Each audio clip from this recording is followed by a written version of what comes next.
Olá, boa tarde. A gente começa o NT Sul de hoje atualizando a situação das cheias no estado do Rio Grande do Sul. Os rios Guaíba e Jacuí começaram a baixar, mas quase 50 mil pessoas foram prejudicadas pelas enchentes dos últimos dias. Nossa equipe acompanhou a situação das cidades mais afetadas do estado e também aqui em Cachoeira do Sul. Mais de 100 famílias desabrigadas com a cheia do Jacuí. E o relato das pessoas que insistem em permanecer em casa, mesmo assim debaixo d'água. E diante dessa chuvarada, várias plantações são prejudicadas. É o caso da cebola no sul do estado. Nos últimos 10 anos, houve uma diminuição de 70% no plantio em Rio Grande. E menos gente produzindo significa preços mais altos. Países desenvolvidos apostam cada vez mais em energia fotovoltaica, a energia gerada pelo sol. Mas o Brasil, com toda a potencialidade solar, quase não se mobiliza nesta questão. Se nos próximos 5 anos o Brasil deixar de apostar em termoelétricas e apostar na energia fotovoltaica, vai economizar ao menos 150 bilhões de reais. Você confere essas e outras informações a partir de agora, no NT Sul.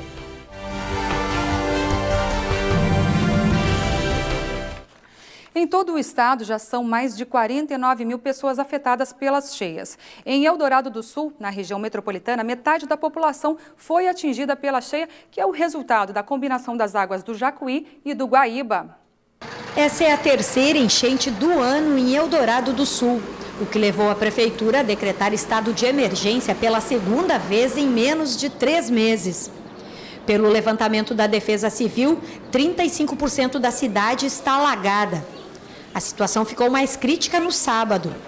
A água invadiu as ruas de 6 bairros. 4 escolas estão sem aulas. Também estão sem atendimento o posto de saúde, a farmácia popular e o serviço de vigilância em saúde. Hoje pela manhã, moradores tentavam voltar para suas casas. Eu creio que uns 10 dias para voltar para dentro de casa e fazer a faxina, no mínimo. Essa é a maior enchente da história do município, emancipado em 1988. Mas moradores mais antigos dizem que dessa vez a água subiu mais do que na grande enchente de 1967, quando Eldorado do Sul ainda pertencia ao município de Guaíba. Desde todas as enchentes que eu frequentei aqui, essa foi uma das maiores. Não teve outra enchente igual essa aqui, nunca. Eu tenho 54 anos, me criei aqui. 18 mil pessoas foram atingidas, é mais de metade da população do município. 2 mil pessoas estão abrigadas em casas de familiares, outras 250 estão no ginásio municipal. Nós estamos aqui desde sábado, certo? E aí a gente não tem previsão para voltar, porque a água não está baixando, lá embaixo onde a gente mora na chácara não está baixando, né? A gente não tem condições de voltar porque a água estava batendo acima do joelho. Dessa vez a enchente foi pior porque, além da cheia no rio Jacuí, o vento sul represou o Guaíba, o que fez com que a água invadisse rapidamente as ruas e em grande quantidade. Até dezembro deve estar concluído um estudo que vai indicar qual projeto deve ser executado para evitar enchentes nos municípios da região metropolitana de Porto Alegre. A gente conseguiu, junto ao Ministério da Integração Nacional, um recurso para realizar esse projeto de estudo e o projeto que vai resolver esse problema do dique em Eldorado do Sul. A Metroplan contratou a Magma Engenharia, que está fazendo esse estudo, e até dezembro eles devem concluir todo esse projeto, esse trabalho, para apresentar para a sociedade de onde vai passar o dique em Eldorado do Sul, se nós vamos ter que remover família, qual a extensão do dique, como é que vai ser as bombas de recalque. Enfim, é um projeto completo para nós solucionar em definitivo o problema das enchentes no nosso município. A Defesa Civil permanece em alerta. A previsão de mais chuvas e o vento de sul para norte, que voltou hoje pela manhã, tendem a agravar a situação no município. E daqui a pouco a gente atualiza a situação daqui de Cachoeira do Sul. Centenas de pessoas ainda estão desabrigadas na cidade. Em Porto Alegre a situação também é crítica, mas as águas começam a baixar. O sol surgiu como uma trégua para uma cidade castigada pela água. Mas por toda a capital ainda se vê o reflexo dos 180 milímetros de chuva que caíram nos últimos 7 dias. Árvores ainda estão submersas na orla do Guaíba. O calçadão de Ipanema, na Zona Sul, foi liberado hoje, depois de passar o feriadão alagado. Mais ou menos até ali, ao meio do asfalto. E agora já reduziu para a gente poder voltar a correr. Mas estava bem cheio. Sim, bem cheio. Aqui ontem não tinha como passar. Não tinha. Neste momento, segundo a Superintendência de Portos e Hidrovias, o nível do Guaíba está em 2,83 metros. Mas na madrugada ele chegou a 2,94 e invadiu toda essa área, chegando até os armazéns. Por isso, foi necessário fechar as comportas que protegem a cidade contra inundações. É a primeira vez em 48 anos que elas foram fechadas. Apenas a principal foi reaberta hoje pela manhã. Esta é a segunda maior enchente já registrada na capital. Perde apenas para a cheia histórica de 1941, quando o Guaíba atingiu 4,75 metros. Isto mostra a importância do Muro da Mauá. O muro ele faz parte de um sistema de proteção contra cheias. São 17 quilômetros de extensão, com diques, com o muro, com 17 casas de bombas, 14 comportas que dão proteção à cidade.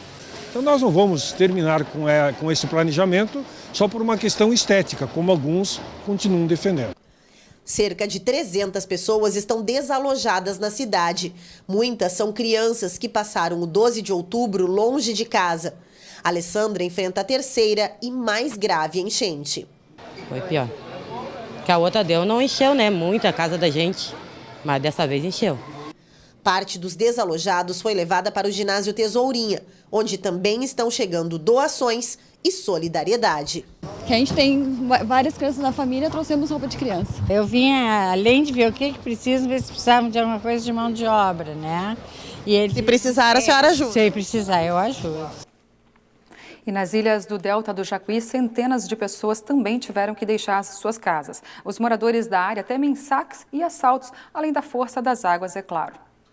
Um cenário devastado pelas águas. Por causa do transbordo do rio Jacuí, a maioria dos moradores da Ilha da Pintada vive uma situação de caos. A minha casa está 90% inundada, 90% que eu perdi meus móveis. Né? Também não é só eu, também é um pessoal que também, tem pessoal que perdeu tudo mesmo. Né? Então o troço não está nada fácil para nós aqui, nada fácil mesmo. Né? Então, o que nós podemos fazer agora? Não temos mais outra solução, a não ser começar do zero novamente. Acessar a ilha agora só de carro, mas tem gente que se arrisca e a água não dá trégua. Só para vocês terem uma ideia, a força da água é tamanha que torna difícil transitar por aqui. Mesmo eu que estou com proteção, não me escapei e estou molhado nos pés. Imagina então as pessoas que insistem em não deixar o local por medo de que suas casas sejam saqueadas durante a noite e de que os poucos bens que ainda restam sejam levados por assaltantes. Meus pais saíram, né, levaram meu filho de 6 anos e a minha irmã e eu fiquei. Tá muito complicada a situação. Mas isso é medo de assalto? É medo de assalto. Não respeitam. Pode ter acontecido, mas eles não respeitam. Eles entram nas casas, mesmo com barco eles entram. Para quem não tem alternativa, a Prefeitura improvisou um abrigo no ginásio da paróquia da ilha. Aqui as famílias recebem alimento e doações que vêm de toda a cidade. Tá muito bom o atendimento, muito bom. As gurias são muito excelentes. Eu estou ajudando na cozinha, a cozinhar lá com as gurias. Tá tudo legal. Então vocês estão se organizando como pode, um para ajudar o outro? Um ajudando os outros.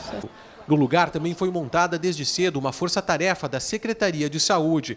A maior preocupação é com quem teve contato com a água do rio. A primeira questão é procurar um serviço de saúde para fazer uma avaliação em relação à cobertura vacinal e uma avaliação médica em relação à profilaxia para leptospirose. E aí tem alguns critérios específicos, aí tem que ver cada caso.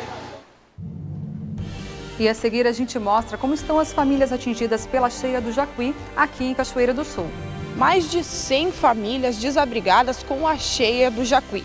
E o relato das pessoas que insistem em permanecer em casa, mesmo assim debaixo d'água.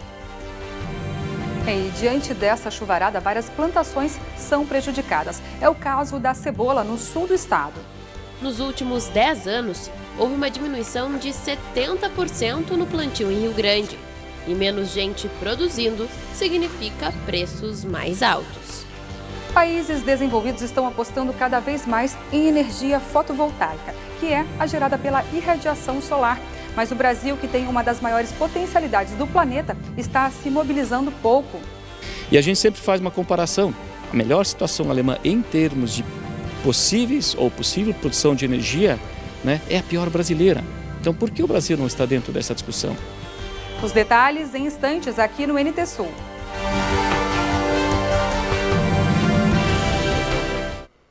Dizem que alimento diet emagrece, mas quando se tira o açúcar da receita, normalmente aumenta-se a quantidade de gordura. Por isso, mais movimento é mais alegria, mais saúde é menos caloria. Viva uma vida leve.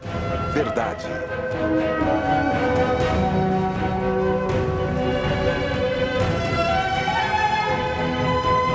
Liberdade.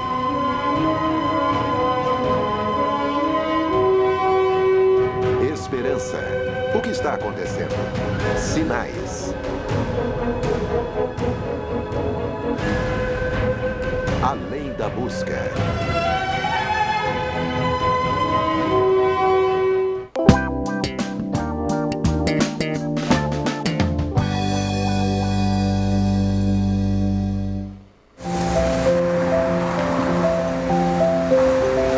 Bom dia, meu anjo. O que você vai levar hoje? Meu anjinho, dá um beijo na vida. Vai dar tudo certo, viu, meu anjo?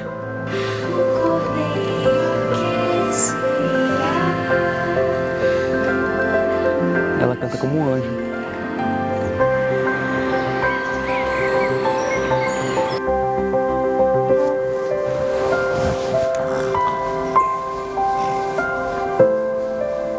Boa noite, meu anjinho.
Adra, transformando o mundo, uma vida de cada vez.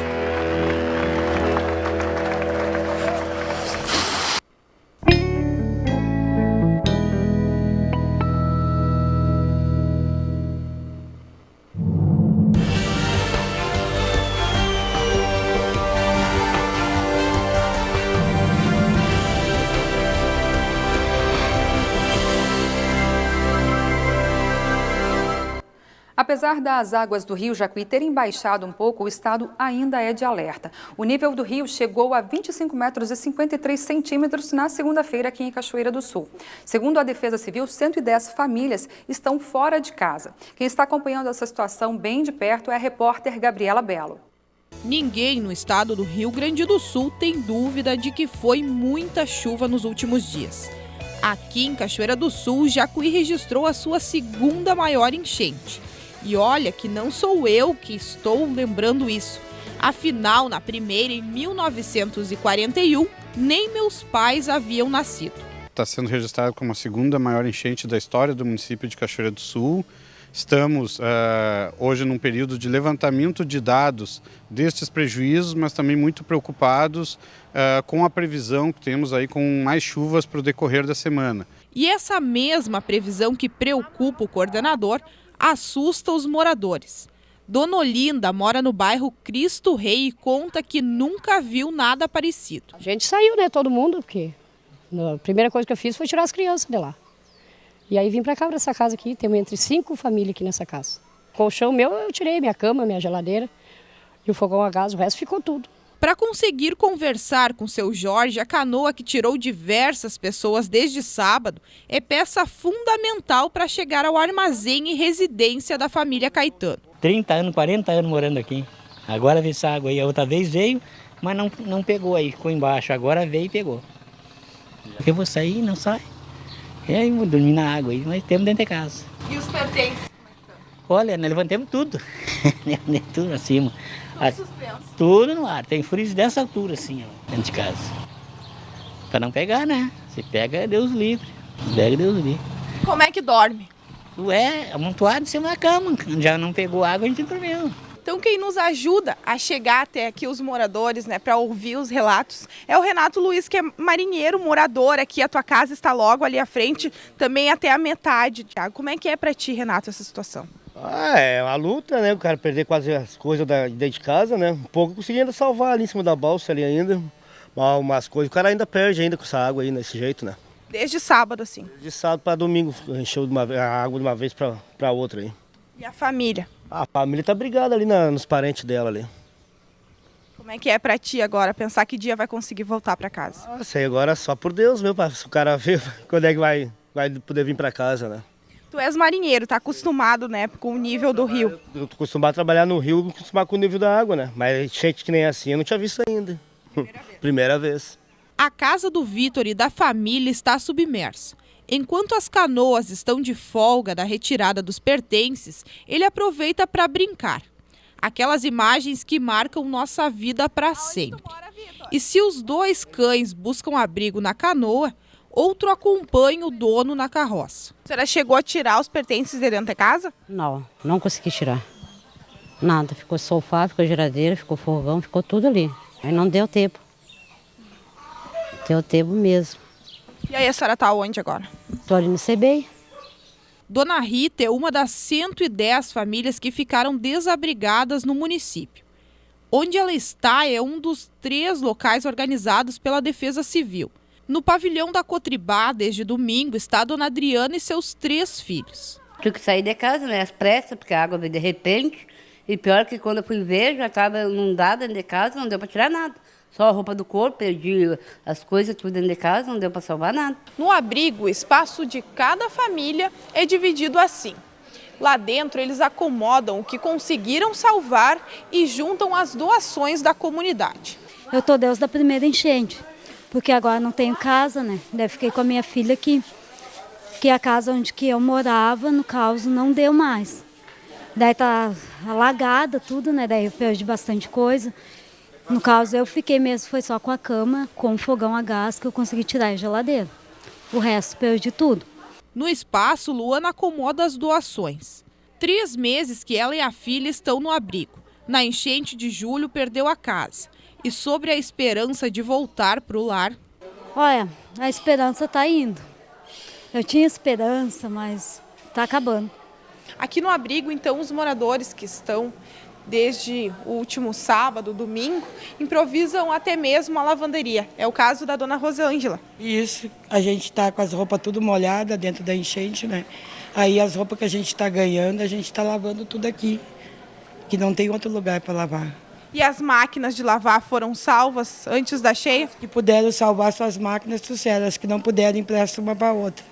Solidariedade que é solicitada pelo coordenador da Defesa Civil. Neste primeiro momento, nós estamos fazendo uma campanha que a Stasi estará recebendo das 7h30 às 15h30 aqui na rua 15 de novembro, né, doação de alimentos, material de higiene pessoal, material de limpeza, cobertores e colchões. E na rua Moron, mais casas debaixo d'água. É uma experiência diferente, né? 30 anos que eu moro aqui, é a primeira vez que acontece isso. Na minha casa nunca tinha pegado. Até aqui nunca tinha vindo? Nunca tinha vindo, nunca tinha entrado dentro de casa. É uma experiência, mais uma coisa para aprender, né? O pessoal saiu para pescar, estão falando que perderam material muito. Estão perdendo muito material por causa da água demais. Vieram antes com bem pouco peixe E sobre decretar situação de emergência do município, o coordenador afirma: todas as secretarias afins estão dentro das suas pastas, junto com a comunidade, avaliando os prejuízos. Se nós atingirmos os índices necessários, tanto na parte de recursos públicos como nos índices privados, o prefeito irá decretar a situação de emergência. Estamos trabalhando para que isso aconteça dentro dos próximos dias, para decretar, assim, já com condições de homologação pela Defesa Civil Estadual e Nacional. E ontem à tarde, o governador José Ivo Sartori assinou um decreto coletivo de emergência devido às chuvas dos últimos dias no estado. O objetivo é agilizar a liberação de recursos para as cidades atingidas pelas cheias. Inicialmente, o decreto contém 26 municípios, incluindo Cachoeira do Sul, e tem validade de 6 meses. O governo federal precisa reconhecer o decreto para então poder liberar recursos para os municípios afetados pelas chuvas. Vamos aproveitar e ver como fica o tempo em Cachoeira do Sul e em todo o estado gaúcho. Cachoeira do Sul com sol entre nuvens hoje, mas deve voltar a chover no fim do dia. As temperaturas variam entre 16 e 27 graus. Para quinta-feira, chuva forte de manhã e à tarde, algumas aberturas de sol. Mínima de 21 e máxima de 27 graus. Já para sexta-feira, tempo nublado de manhã com possibilidade de garoa ao longo do dia. As temperaturas variam entre 13 e 23 graus. Confira no mapa como fica o tempo hoje. Áreas de instabilidade avançam no Rio Grande do Sul e pode chover a qualquer momento. Já as temperaturas entram em elevação. Em Porto Alegre, a máxima prevista é de 27 graus. Em Uruguaiana, na fronteira oeste, 28. Em Passo Fundo, no norte do estado, 26. Em Santa Maria, na região central, 27 graus. Para o litoral norte, Tramandaí e Torres, 25. Em Pelotas e Rio Grande, no sul do estado, 24 graus.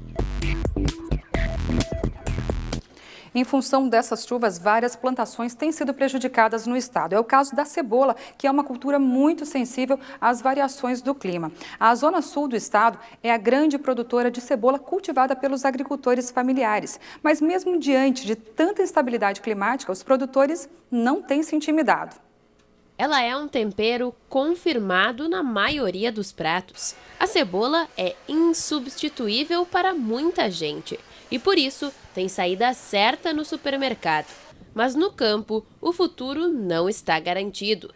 A diminuição das áreas plantadas preocupa. O Rio Grande do Sul é o terceiro maior produtor da cultura e os principais municípios são Tavares, Rio Grande e São José do Norte. Nos últimos 10 anos, houve uma diminuição de 70% no plantio em Rio Grande. E menos gente produzindo significa preços mais altos. A maioria subiu, né? Dos hortifrutis. Nem sei, assim, se a gente for pensar realmente, tá bem mais.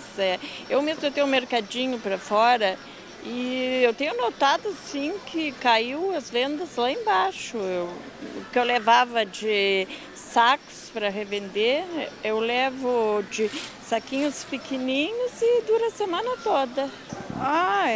O tomate, a cebola, né? Agora deu uma baixadinha, né? Um pouco, mas tá horrível. Agora mesmo tá escolhendo um tomate aqui para achar algum bom. Porque tá horrível de ruim as frutas, legumes, tudo. Os preços mais altos são resultado de uma série de fatores. Um deles é a importação. Hoje o brasileiro está comendo as cebolas que vêm da Argentina e Holanda. No setor de hortifruti granjeiros, o rei e a rainha dos preços altos estão lado a lado. No ano passado, o tomate que levou a fama de o mais caro dos produtos do hortifruti. E neste ano é ela, a cebola. Os consumidores aqui em Pelotas chegaram a pagar R$ 7,00 o quilo. E agora está um pouquinho mais baixa, mas em outros locais do país o problema continua. No estado de Minas Gerais, por exemplo, a inflação na cebola já chegou a 260%. O economista Ezequiel Megiato afirma que o aumento dos preços faz parte de uma grande cadeia e que os produtos sazonais são os que mais têm alteração. Mas alguém precisa pagar essa conta e o produtor é normalmente obrigado a arcar com prejuízo. O produtor é a parte mais frágil aí dessa cadeia toda, digamos assim, né? Porque ele precisa, de certo modo, vender o seu produto, o seu estoque, né? O caso da cebola, por exemplo. Apesar de que tenha havido algum problema climático, a produção ela é grande mesmo assim. Então, o produtor se vê forçado a vender quase na linha do prejuízo, né? E repassa isso para o varejo, que hoje eleva, por força da pressão, né, de demanda, os preços. E o consumidor acaba pagando um preço maior. Na lavoura, a realidade é dura. Há 3 anos, os produtores de São José do Norte têm prejuízos por causa do clima. A cebola é muito sensível à umidade e, por isso, a chuva é o pior inimigo de quem aposta na cultura. Neste ano, as precipitações castigaram as lavouras na época de transplante das mudas. A chuva intensa persistiu durante boa parte do inverno, o que deve trazer pelo menos 30% de prejuízo na safra 2015-2016. Na propriedade de seu Flávio, por exemplo, ele chegou a registrar mais de 200 milímetros de chuva em apenas 8 horas. O prejuízo já a gente viu que tem, né? Que nem levou assim da terra, aí, que levou bastante, aí, essa aí está perdida, né? E mais alguma que a gente ainda tem meia caída, aí, que as beiras que a gente vai passar, ainda perde alguma coisa ainda. O prejuízo está visto que tem bastante mesmo. A umidade é uma preocupação constante para o produtor. O extensionista da Emater, Luciano, dá algumas dicas para tentar diminuir o problema. A gente está recomendando, o pessoal fala na beira. A beira é um equipamento que levanta um pouco o canteiro e ele areja o solo. Torna mais fácil de evaporar essa água que tem no solo para tentar ter mais ar nas raízes das plantas. Isso favorece a planta. A raiz também respira, ela precisa de ter ar no solo. A cultura está em reta final. A colheita da safra 2015-2016 é no fim deste ano. E, infelizmente, o clima não parece ser um aliado mais uma vez. Segundo os pesquisadores do Laboratório de Agrometeorologia da Embrapa, o fenômeno El Niño tem influenciado muito o clima, trazendo temperaturas mais altas e chuvas acima da média. Normalmente no El Niño, o sinal de chuva forte é nesses próximos 3 meses mesmo, onde define a safra da cebola. Então a gente espera chuvas acima da média, ou seja, vai ser um fim de primavera, início de verão chuvoso.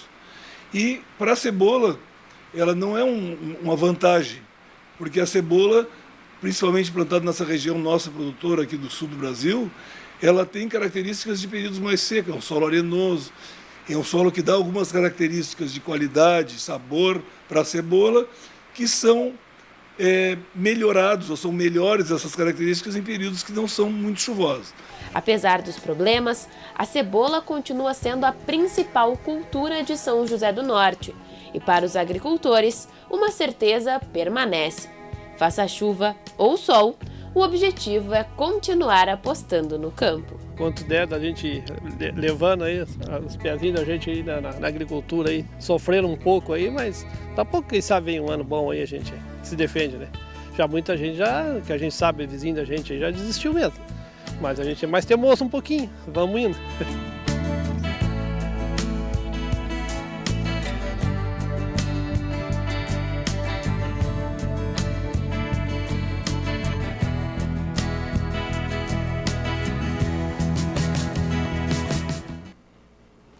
O novo contexto econômico mundial exige dos países investimentos consideráveis em energia, especialmente em fontes renováveis. No Brasil, há o problema recente do desabastecimento em barragens de hidrelétricas, a seca nessas áreas. Isso causou a ativação de usinas termoelétricas, cenário que aumentou em mais de 50% o preço da energia nesse ano. E a dependência de fontes poluidoras ainda é grande aqui no país. Você vai ver agora na reportagem especial de Daniel Nunes sobre a energia fotovoltaica. Essa é a energia elétrica produzida a partir da luz solar e pode ser produzida mesmo em dias nublados ou chuvosos. Água, uma das maiores riquezas do Brasil e que tem tudo a ver com a alta da energia elétrica no país. Em 2015, o preço pesou no bolso de todo mundo e aumentou em cerca de 50%. Depois de 2 anos de seca, as hidrelétricas produziram menos energia que o necessário e devem continuar com déficit em 2016. Isso porque os reservatórios ainda estão abaixo do nível normal. O Brasil segue dependente de usinas hidrelétricas. Então, para o ano que vem, o reajuste médio da tarifa deve ficar em 10% conforme projeções do mercado. Obviamente, a gente não vai deixar de investir em sistemas hidráulicos, né, porque a gente tem um grande potencial. Mas, paralelamente a isso, né, a gente tem que abrir o campo, tem que abrir o espaço para a discussão para as energias renováveis. Mas o pior ainda pode estar por vir. Um estudo do painel intergovernamental sobre mudanças climáticas tentou prever o que aconteceria no país com 4 graus de aquecimento. E o resultado? O Brasil poderia perder 1/4 de seu potencial de geração de energia hídrica. Secas e apagões seriam constantes. E a solução para este problema pode vir do céu. Mas não é nenhum milagre, é que a luz solar pode ser uma excelente fonte de energia elétrica. Por isso, a Organização das Nações Unidas declarou o ano de 2015 como o Ano Internacional da Luz. E de acordo com a ONG WWF, investir na energia fotovoltaica custa 8 vezes menos do que o custo da energia gerada através de usinas termoelétricas. Aliás, se nos próximos 5 anos o Brasil deixar de apostar em termoelétricas e apostar na energia fotovoltaica, vai economizar ao menos 150 bilhões de reais. Isso funciona de acordo com a chamada Resolução 482 da ANEEL, que ocorreu em 2012, essa resolução.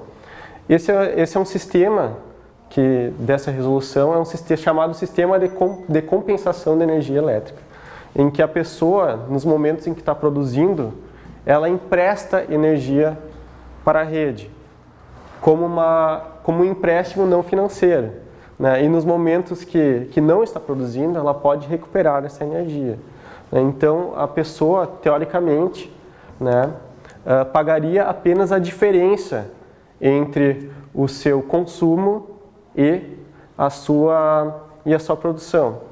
Então, existe um máximo, né, que a pessoa pode instalar na sua casa, que é a diferença entre o consumo médio e a tarifa mínima. O sistema fotovoltaico funciona assim. A energia solar é captada através de placas compostas por células de silício. Daí vai para um equipamento chamado inversor. Ele é responsável por deixar essa energia com as características da rede elétrica. E o que não for consumido no local pode ser devolvido para a rede. E aí está uma grande vantagem econômica. Para entender melhor, vamos simular como funcionaria isso numa casa que consome 450 kWh por mês. O custo de instalação é de aproximadamente R$ 14.500. A fatura mensal dessa família cairia de R$ 220 para R$ 90, com as regras que estão em vigor hoje no país. Nesse caso, o tempo de retorno do investimento seria de 9 anos, mas o sistema cotado tem vida útil de 25, ou seja, por 15 anos a família teria lucro. E é exatamente nisso que está mirando esta Universidade de Lajeado, no Vale do Taquari, interior do Rio Grande do Sul. Cerca de 1.000 placas foram instaladas no Parque Tecnológico no começo do ano, com potencial para gerar 25 MWh por mês, cerca de 5% do total que consome a instituição.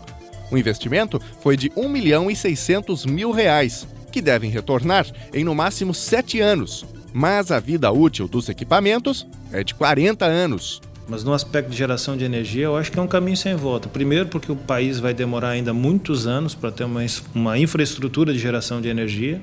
Então essas energias alternativas, elas são necessárias para o próprio volume de produção do país, e nós não temos uma estrutura de geração de acordo com a estrutura de demanda. O que é necessário na nossa visão é mudar um pouco a visão dos investidores brasileiros, dessa visão imediatista de retorno sobre um determinado investimento. Né? Nós achamos que 6 anos para uma vida útil de 40 é um belo período de retorno. A gente tem que ter essa visão um pouco mais alongada do que uma visão imediatista de um retorno a tão curto prazo. E o desafio do Brasil na chamada energia distribuída, gerada em residências e empresas, é gigantesco. Até agora, cerca de 600 projetos apenas estão instalados em todo o país. Em relação à energia fotovoltaica, nós somos incipientes ainda. Por exemplo, os países que mais investem atualmente A Alemanha sempre investiu muito. O Brasil ainda está no início dessa questão. O Chile, por exemplo, já está muito mais à frente, mesmo tendo uma população, 1/10 da população do Brasil. O Chile já tem, inclusive, mais sistemas fotovoltaicos do que toda a América Latina. Os alemães hoje têm uma potencialidade instalada gigantesca. São os que mais instalaram energia solar fotovoltaica nos últimos 15 anos. E a gente sempre faz uma comparação, né? A melhor situação alemã em termos de possível produção de energia, né, é a pior brasileira. Então, por que o Brasil não está dentro dessa discussão? Obviamente vem uma coisa que a gente também sempre quer deixar claro. Falta provavelmente incentivo governamental de forma mais clara em termos de investimentos, empréstimos e assim por diante, né? E falta também, talvez, uma discussão tributária. Ainda o produto é um pouco caro, porque a grande maioria, se não a totalidade, são produtos importados, o que obriga um pagamento à vista, ou seja, tem que desembolsar, não existe linhas de financiamento nessa situação. Nós temos que internalizar a produção, ou seja, nós precisamos criar fábricas de painéis fotovoltaicos no Brasil, porque isso estando no Brasil, o custo de produção baixa sensivelmente, além de poder ter acesso a linhas de financiamento como o Finame, que é uma linha específica do BNDES. Tendo esse cenário de produção nacional a um custo mais baixo e acesso a linhas de crédito, aí sim isso vai ser massificado esse consumo. E de olho nesse novo mercado de placas está a empresa Intelling, sediada no Parque Tecnológico da Univates, em Lajeado, e pretende investir R$60 milhões numa fábrica em Bento Gonçalves, na Serra Gaúcha, e iniciar a produção já em 2016. O Rio Grande do Sul se torna epicentro, né, do Mercosul. Até geograficamente vislumbramos um mercado interno, local, esse estado, mas sem deixar de lado outros estados no território do Brasil. E, como falei, também nessa situação do epicentro do Mercosul, poder atender mercados importantes como Argentina, Uruguai, que são próximos, Chile, que é um país que de alguma maneira está trabalhando muito nessa ideia das energias renováveis, e também os países do norte da Sudamérica, que é interessante, como Colômbia, igual que o outro. A Intelling vem com uma empresa que a gente chama de empresa residente, que vem para dentro do parque para desenvolver tecnologias que depois ela leva ao mercado. Então a Intelling tem uma unidade industrial agora que eles estão instalando para produzir todo o sistema de gerenciamento e a economia de energia, e logo mais eles pretendem então fazer o painel fotovoltaico, que é um painel com tecnologia avançada, moderna, que chamam de tecnologia de concentração de energia, só que eles têm uma tecnologia avançada em termos de posicionamento das placas e de capturação da energia solar para aumentar a eficiência desses processos. Mas o caminho ainda é longo, tanto na geração distribuída quanto na centralizada. A viabilidade de uma fonte energética depende da implementação de políticas públicas, de incentivos de crédito com baixos juros e de redução de impostos. Talvez a gente tenha que também, paralelamente a isso, ver as próprias redes instaladas, se elas têm capacidade de daqui a pouco absorverem uma grande quantidade de geração de energia pelo viés renovável, obviamente, sendo colocado na rede. Até daqui uns 8, 9 anos, a meta é ter mais do que 2 Itaipus em energia centralizada, né? Mas isso depende, claro, dos leilões que irão acontecer e, inclusive, da situação econômica do país em relação ao dólar e tudo mais, para que seja atrativo para os investidores.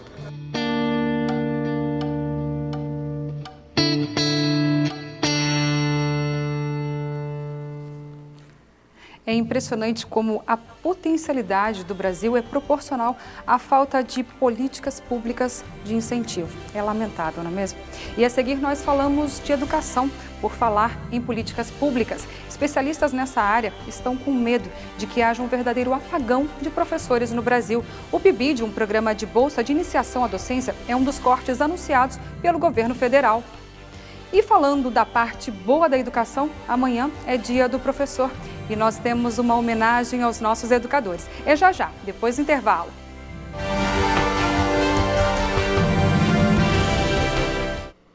Tem gente que ensina a ler, outros ensinam a juntar as palavras em textos. Textos que podem comunicar, impactar, emocionar, virar música e ainda deixar gravada a história. Tem aqueles que ensinam a usar os números, que por sua vez constroem prédios, desbravam o universo, aceleram a tecnologia. Tem pessoas que ensinam as leis, leis jurídicas, da vida, do país, do trânsito, da física e biologia.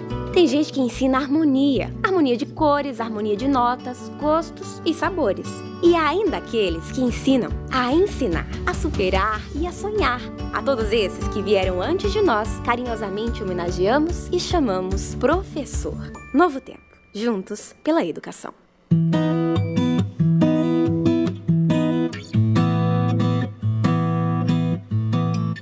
Cachorros te ajudam com exercícios físicos. Também te ensinam a ter bom gosto pela arte. Eles te ensinam a ter paciência.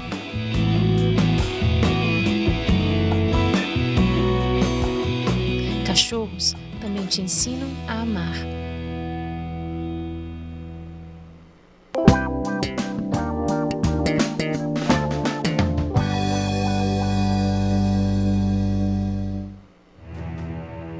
Você já viu que a natureza é um livro aberto? Que a arte já era presente antes mesmo que mãos humanas mesclassem as cores? Que a matemática foi descoberta, mas não inventada? Mas, se você acha que já viu de tudo, existem monumentos vivos que testemunharam muito mais que você. Prepare-se, porque desta vez até as pedras falarão. Vem aí a nova temporada de Origens.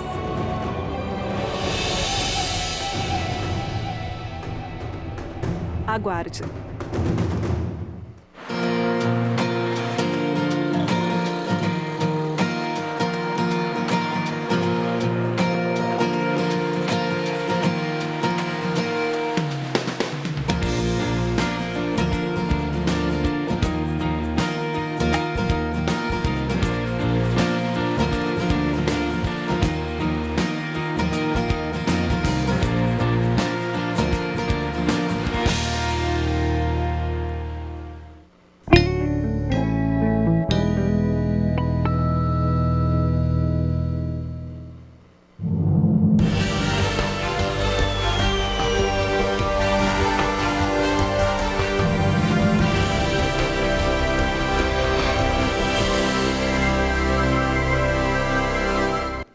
A crise financeira em que vivemos refletiu diretamente para que a LOA, Lei Orçamentária Anual, seja reduzida em 1,7%. Isso significa 4 milhões de reais a menos na previsão orçamentária para o ano de 2016 em Cachoeira do Sul. O orçamento municipal do ano de 2015 teve uma previsão de 236 milhões de reais e para o ano que vem são previstos apenas 232 milhões. De acordo com informações da assessoria financeira da Prefeitura de Cachoeira, isso se deve pela desaceleração da economia do país, que acaba trazendo reflexos na redução das receitas tributárias, o que gera menos receita nas contas do Executivo. A Prefeitura realiza nesta quinta-feira, às 10 horas da manhã, uma audiência pública na Câmara Municipal com a finalidade de apresentar a LOA 2016. A população tem acesso livre para participar, já que isso é previsto em lei de responsabilidade fiscal. Especialistas em educação estão com medo de que haja um apagão de professores no Brasil. É que o Programa Institucional de Bolsa de Iniciação à Docência, o PIBID, é um dos cortes anunciados pelo governo federal. Vamos ver na reportagem como funciona o trabalho dos bolsistas aqui em Cachoeira do Sul e o resultado nas turmas de educação infantil. Desde 2012, os acadêmicos da Universidade Luterana do Brasil de Cachoeira do Sul são beneficiados pelo Programa Institucional de Bolsa de Iniciação à Docência, o PIBID. Através do PIBID se tem condições de aliar teoria e prática, uma vez que o acadêmico ele vai para a escola desde os primeiros semestres do curso e tem contato com os alunos, ele através de uma docência compartilhada, ele realiza as atividades docentes na escola, sempre com a presença do professor titular da turma. Segundo a coordenadora, 3 escolas municipais recebem bolsistas PIBID. No nosso caso, nós temos o projeto Pedagogia na Escola Getúlio Vargas. Essa escola, ela recebe pela manhã e pela tarde os 10 bolsistas PIBID da pedagogia. E ainda há outros, 16 nos cursos de Biologia e Educação Física. Exatamente. O curso de Biologia, assim como o de Pedagogia, desde 2012, agosto de 2012, aderiu o PIBID. Ele tem hoje 10 bolsistas na Escola Manuel Carvalho Portela. E o curso de Educação Física tem 6 bolsistas na Escola Maria Pacico de Freitas. Fomos ver de perto como é o trabalho. Rosângela é bolsista desde 2013. Ela conta que está no 3º semestre do curso de Pedagogia e com a prática pôde ter certeza da escolha. Aqui dentro da escola só acrescenta mais a vontade ainda da gente que tem de continuar o curso, que tu vê o que realmente é o que tu quer, o que realmente o que tu está imaginando mesmo que acontece. E também conhecimento, E aqui dentro tu reforça tudo, Consegue colocar em prática tudo que vem em sala de aula. Com certeza. E muito mais, Que na teoria não acrescenta tanto assim o dia a dia, dentro da escola, que é bem importante para nós. Mesmo que com a supervisora, claro, aqui na sala de aula, como é que é para te comandar uma turma? A caminhada é ainda o início, Então eu vejo assim, a gente vai adquirindo ao longo do tempo a confiança da turma, Então daí depois se torna mais prático, mais tranquilo de tu poder trabalhar isso dentro da sala de aula. Porque eles também têm que ter confiança na gente. Tudo que a gente aprende na universidade, eu acho que todas as universidades tinham que ter esse projeto, porque tem pessoas que estão se formando e não têm a oportunidade de vir presenciar como é, porque tem algumas coisas que é diferente e depende de cada escola. Na outra escola que a gente trabalhava, era outra realidade, eram outras crianças, outra demanda. Aqui é diferente, até é importante também ficar trocando, Cada ano sendo um lugar diferente para a gente aprender vários contextos. Isso contribui também dentro da universidade, porque quando as professoras falam na teoria, a gente tem a nossa experiência daqui para levar para dentro da universidade. Leva muita coisa do que aprende aqui para a universidade. Muito, a gente aprende muito com a prof, porque a nossa prof tem 18 anos de carreira, faz 18 anos que ela tem educação infantil. E eu particularmente amo a educação infantil. Então, para mim é muito bom estar aqui. Na realidade, as gurias vêm acrescentar também na experiência da gente, no trabalho com o aluno, porque tu trabalha com 20 crianças de 5 anos, não é muito fácil. Então, o que as gurias fazem? As gurias nos ajudam, a desenvolver as tarefas, tem ideias diferentes também, das que a gente está acostumada. Se a gente tem que fazer uma tarefa extra, as gurias vão nos auxiliar, como, por exemplo, o dia da culinária. Trabalhar com culinária com 20 crianças de 5 anos é complicado. Então, o que as gurias fazem? Elas nos auxiliam. Então, nós somos 3 a trabalhar. Só acrescenta para o aluno e para o educador também, A educação infantil tem também como um dos objetivos essa adaptação com uma nova realidade, porque muitos deles vêm de casa. Eles não vêm de outra escola de educação infantil, então a maioria vem da casa. Então eles têm essa fase de adaptação, de convivência, de conviver com as diferenças. Da mesma forma que a prof. Mirelle, Carmen tem o auxílio das bolsistas 2 vezes na semana. E neste dia as crianças já sabem, então que vai vir as bolsistas e é um trabalho diferenciado. A gente vê que tem resultado. Eu já estou no projeto PIBID desde 2013. Então, para mim, é realmente assim, é um grande aprendizado, porque tu une a teoria e a prática e te fortalece, o teu vínculo acadêmico e a tua experiência dentro da sala de aula com a professora e com os alunos. E se o trabalho das bolsistas agrada as profs, o que falar sobre a satisfação da diretora? Ela conta que nesse 1 ano o resultado foi incrível. Os alunos demonstram bastante interesse em participar das aulas, ficam ansiosos pelos dias em que elas atuam, que são 2 dias por semana, ficam ansiosos à espera das meninas.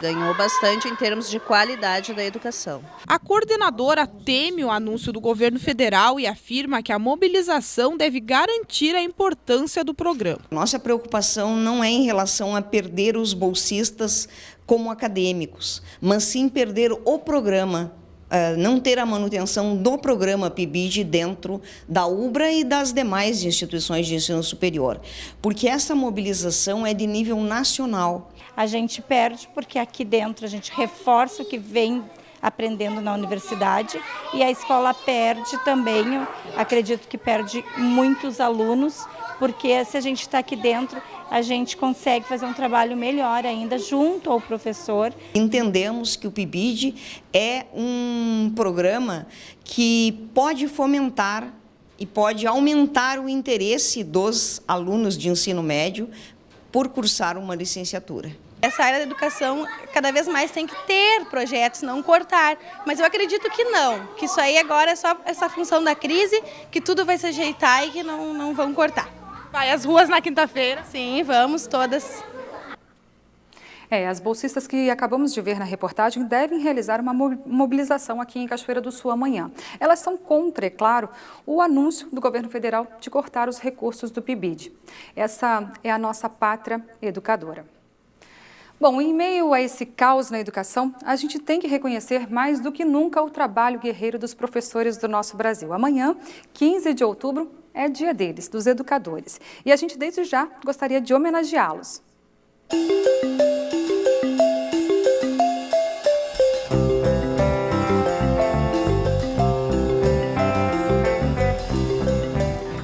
Olá! Hoje eu falo de um lugar muito especial. Especial para aqueles que abraçaram a carreira do magistério como sua e a tomaram para si. Pode ser um lugar simples para as pessoas em geral, um lugar pequeno ou grande, moderno, antigo, quadrado ou retangular, mas não para nós professores. Eu falo da minha sala de aula. A sala de aula é o lugar onde o professor vive, a despeito de qualquer acontecimento que esteja além das suas fronteiras. Sala de aula é o lugar onde o professor vive e cresce. É o lugar onde o professor, não importando o tamanho dela, pode trazer para dentro todos os mundos. Ele vive todos os personagens que forem necessários para fazer com que os seus alunos compreendam o que está escondido na vida, para que ele possa fazer de crianças, jovens e os cidadãos que estão em formação, pessoas melhores. É na sala de aula que o professor tem o seu laboratório. É ali que ele faz os seus experimentos. É ali que ele descobre e faz conhecer. Dia 15 de outubro é o seu dia. Você, historiador, psicólogo, enfermeiro, artista, tudo o que precisar ser, desde que seja para ser professor. Desde que seja para trazer para dentro deste ambiente, para dentro da sala de aula, o mundo e o dar a conhecer aos seus alunos. Colegas, Deus te conserve lúcido e firme nessa missão que tu escolheste como profissão.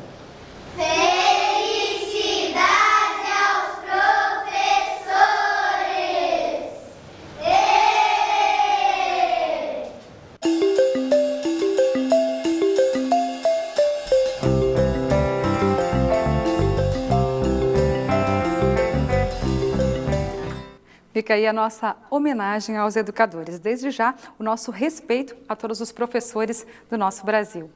E uma última informação. Você já deve ter ouvido falar na fosfoetanolamina ou fosfoamina, a substância que pode curar o câncer. Ontem, o pesquisador dessa substância, Gilberto Chierici, de São Paulo, esteve aqui no Rio Grande do Sul para discutir a possibilidade de o Estado abraçar a pesquisa. Nossa equipe acompanhou o evento em Porto Alegre. Por iniciativa do deputado estadual Marlon Santos, o Rio Grande do Sul recebe o pesquisador Gilberto Chierici, que garante ter descoberto a substância para a cura do câncer, a fosfoamina. A intenção é que ele finalize a sua pesquisa aqui no estado.